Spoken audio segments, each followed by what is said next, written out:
Bagaimana Bapak melihat hubungan antara transisi energi dan juga pertumbuhan ekonomi nasional dan juga industri di dalamnya? Baru nanti Bapak bisa kaitkan juga dengan lini bisnis usaha Bapak. Silahkan Pak. Oke, terima kasih Bu Moderator. Saya pikir transisi energi, kalau dari saya mungkin spesifik saya bicara otomotif. Iya. Buat negara kita Indonesia itu sangat penting. Ada beberapa faktor menurut saya. Yang pertama tadi sudah disampaikan, kita punya tambang nikel terbesar di dunia. Which is kalau ini bisa diutilize, kita bisa menjadi basis ekspor EV untuk market ASEAN dan Asia ke depan. Ini sangat luar biasa multiplier efeknya. Ada 2.000 komponen kurang lebih dan 35 subkomponen dalam membuat satu unit kendaraan. Dan yang kedua, kita juga harus tahu subsidi terbesar atau salah satu yang terbesar negara kita itu adalah fuel. Nah ini kalau kita bisa mempercepat transisi ke sektor electric vehicle, subsidi ini tentu akan jauh berkurang. Nah jadi dua hal tadi yang menurut saya sangat penting ya, mengapa Indonesia perlu segera mungkin transisi energi dari mobil ICE ke electric vehicle. Tapi tentu saya pikir untuk mendorong ini sangat butuh support daripada kebijakan pemerintah. Tadi Bu sampaikan bahwa regulasi kebijakan mobil listrik akan selesai di tahun ini, gitu ya. Dan harapan kami sebagai pelaku otomotif tentu pemerintah jika tidak menaikkan, paling tidak berjalan tetap sama, begitu ya. Apa yang sudah menjadi kebijakan daripada tahun ini dan sebelum-sebelumnya. Jadi itu salah satu saya pikir yang sangat perlu pemerintah perhatikan, apalagi tadi yang kita sama-sama kita lihat, sebenarnya industri electric vehicle ini bukan surprisingly ya, cukup oke, cukup diterima masyarakat kita di Indonesia. Bahwa di 2023 electric vehicle itu penetrasinya hanya 1%, 1% koma sekian.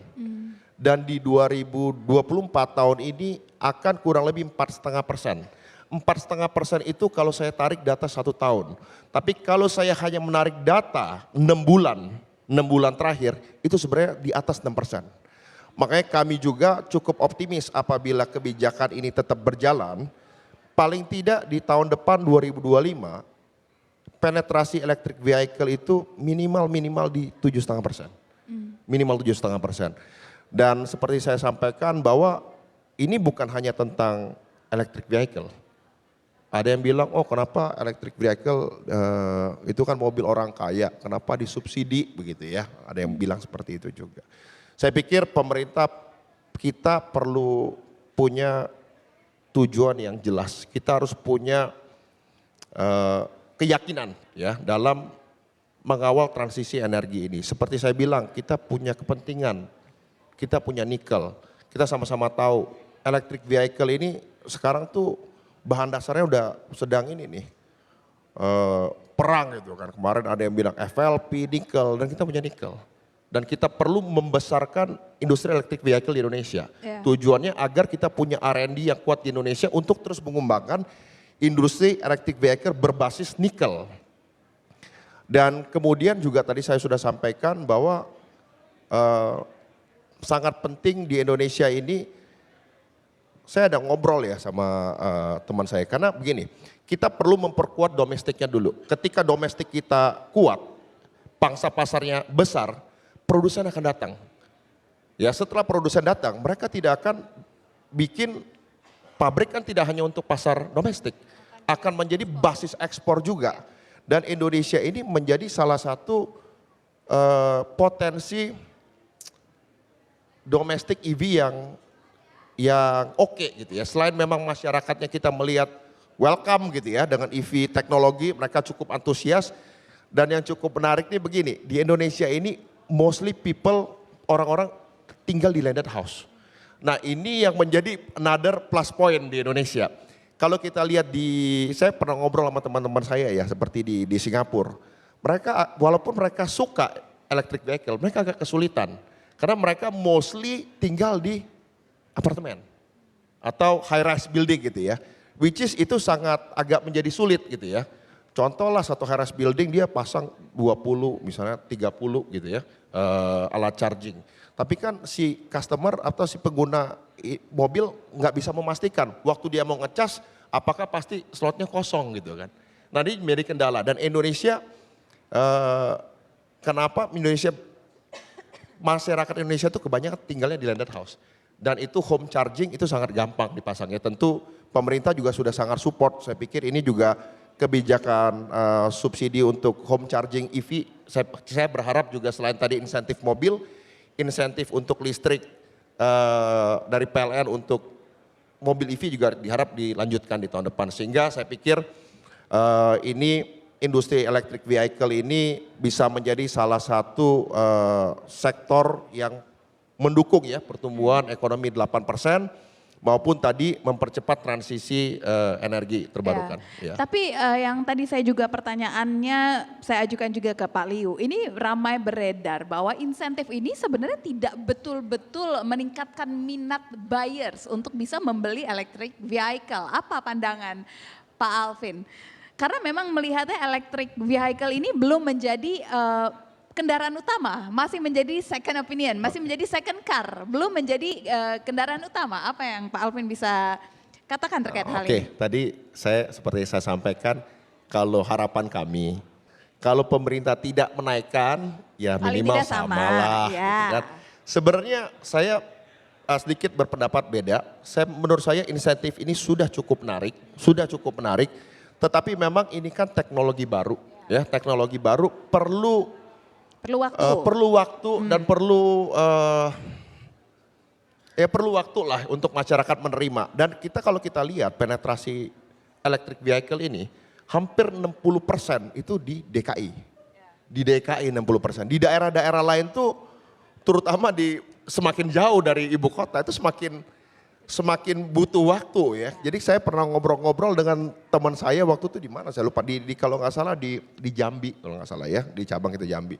Jadi orang itu macam-macam gitu ya pemahaman electric vehicle gitu loh. Oh dia bilang ini mobil listrik kalau lewat genangan banjir kesetrum nanti katanya, contoh seperti itu. Sebenarnya enggak, malah electric vehicle itu lebih oke gitu karena melewati genangan air ya, karena dia tidak punya knalpot. Terus ada yang bilang radiasi gitu kan, dan macam-macam. Dan ini tentu butuh edukasi baik tidak hanya dari sisi produsen, mungkin di sini ada dari Wuling, pemerintah. Saya pikir juga pemerintah juga sudah cukup banyak melakukan, saya pikir effort untuk menaikkan penetrasi EV ini, termasuk kebijakan pemerintah BUMN yang harus menggunakan mobil listrik dan lain-lain. Saya pikir ini sebenarnya sudah cukup baik, cuma tentu teknologi baru butuh waktu untuk sosialisasi. Ya, seperti itu ya. Kami percaya bahwa apapun yang baru memang perlu waktu pasti ya Pak Alvin ya. Jika pertanyaan yang sama juga tadi dengan Pak Liu, jika bisa, tadi Bapak bilang kalau nggak ditambah paling tidak serupa dengan apa yang sudah dilakukan. Nah kalau bisa ditambah apa Pak harapannya kira-kira, bentuk insentif baru apa yang diharapkan Pak? In terms of electric vehicle dan kaitannya dengan transisi energi ini. Oke, kalau kita lihat ya tentu penjualan otomotif di Indonesia itu 70%. 70% itu berada di segmen market 300 juta ke bawah. Ya. Jadi mungkin ya itu pasarnya yang besar, dan saya pikir otomotif ini kan salah satu sektor pendukung pertumbuhan ekonomi ya, karena ini mengenai mobilisasi dan transportasi begitu ya. Saya pikir mungkin pemerintah bisa memberikan satu adalah insentif yang tambahan untuk mobil-mobil EV yang kecil ya, yang murah gitu. Sehingga mendorong customer itu sekarang seperti yang kita lihat, yang beli mobil EV itu adalah segmen menengah dan menengah ke atas. Nah yang bawah ini masih ragu-ragu. Nah apabila diberikan tambahan insentif untuk segmen yang memang mungkin 250 juta ke bawah atau 200 juta ke bawah, ini akan mendorong pembeli untuk bisa lebih yakin ya pembeli ya, lebih affordable lah. Karena kita tahu memang teknologi EV ini kan sedikit lebih mahal daripada teknologi ICE. Yang kedua tentu yang saya harapkan adalah mungkin eh, perlu salah satu dari orang-orang sedikit ragu untuk membeli mobil listrik ada ketersediaan SPKLU.